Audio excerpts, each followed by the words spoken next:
Hello friends, আজকে এই ভিডিওতে বলবো ইতিহাসের একটা টপিক।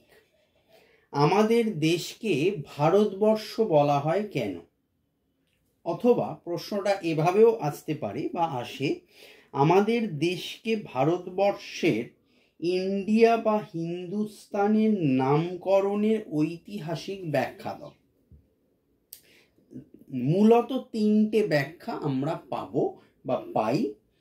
নাম্বার ওয়ান, প্রাচীনকালে আলেকজান্ডারের ভারত আক্রমণের সময় এদেশে আসা গ্রিকরা সিন্ধু নদীকে বলতো ইন্ডস, INDOS, বাংলায় বললে রস্যই নয় ডয় দন্তেশ্বর।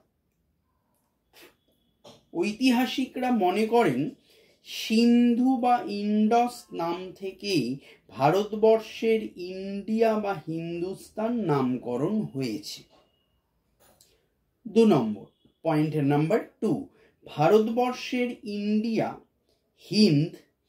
হিন্দুস্তান প্রভৃতি নামকরণ সম্পর্কে আরও একটি প্রচলিত মত হলো যে খ্রিস্টপূর্ব 6ষ্ঠ শতাব্দীতে ভারতে প্রথম বিদেশি আক্রমণের নেতা পারস্য সম্রাট দারায়ুস বর্তমান সিন্ধু অঞ্চলের নামকরণ করেছিলেন হিদু বা হিন্দু।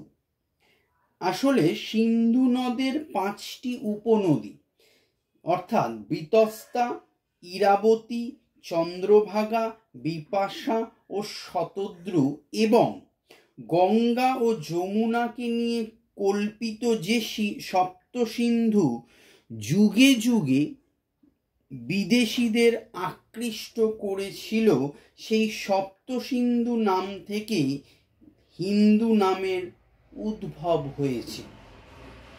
নাম্বার 3, পয়েন্ট নাম্বার 3, খ্রিস্টীয় প্রথম শতাব্দীতে লেখা চীনা ইতিবৃত্তে ভারতবর্ষকে তিয়েনচু অথবা চুয়ান্তু নামে অভিহিত করা হয়েছে। খ্রিস্টীয় 8ম শতকে চীনা পরিব্রাজক ইৎসিং লিখেছেন যে সে যুগে ভারতবর্ষের উত্তরাঞ্চলের লোকেরাই সিন্ধু নামে পরিচিত ছিল, অন্যত্র এই নামটি তারা নিজেরাই জানতেন না। ভারতবর্ষের উত্তরাঞ্চল এই স্বল্পখ্যাত নামই পরবর্তীকালে ভারতের সর্বত্র পরিচিতি লাভ করে।